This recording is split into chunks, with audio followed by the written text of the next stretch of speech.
L'histoire de Bakam commence dans un petit village où les opportunités semblent rares et les moyens quasi inexistants. Malgré les nombreux obstacles qu'il doit affronter, Bakam nourrit un rêve, celui de créer sa propre entreprise. Son idée est lumineuse et innovante, mais il manque d'argent, de réseau et de soutien. Pourtant, il possède une qualité qui fait toute la différence, un caractère résilient et mobilisateur.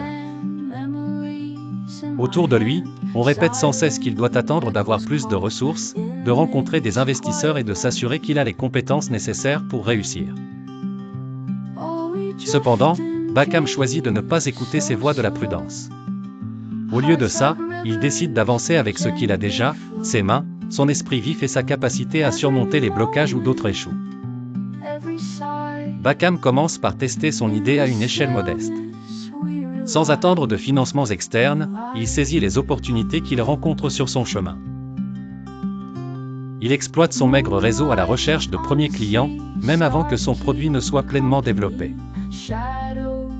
Fait remarquable, il parvient à mettre sur pied son entreprise sans lever un centime, simplement par la force de son engagement et de ses initiatives.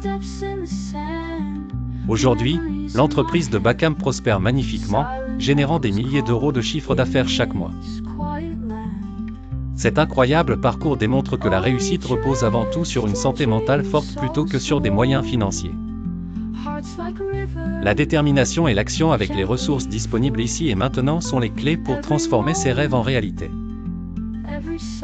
Ainsi, la question essentielle que pose l'histoire de Bakam est la suivante: êtes-vous occupé à trouver des solutions ou à chercher des excuses? L'important n'est pas l'obstacle, mais la manière dont vous choisissez de le surmonter. Le succès commence là où l'on cesse de voir les contraintes comme des impasses et où on les transforme en tremplins.